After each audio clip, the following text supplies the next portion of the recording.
Mga kalingkod, good morning po. Ngayon po tatalakayin po natin yung isang malaking kasinungalingan na isang kasabihan.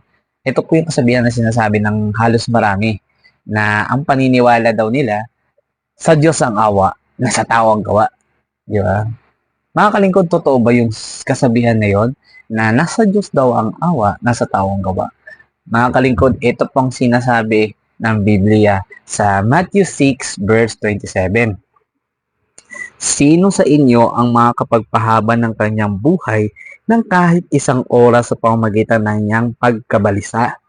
Sinasabi po sa verse na to, kung sa tao ang gawa, kaya ba ng tao na patagalin niya ang kanyang buhay ng isang oras o higit pa kung hindi kalooban ng Diyos? Kung hindi ginawa ng Diyos na ikay mabuhay pa?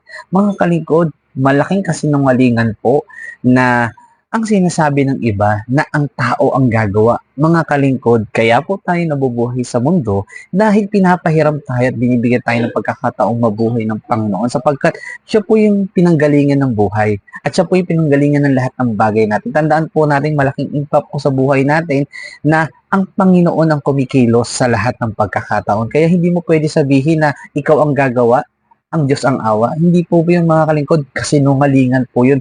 Gawa po yun ng kaaway ng Satanas na hindi po tayo umasa sa Panginoon.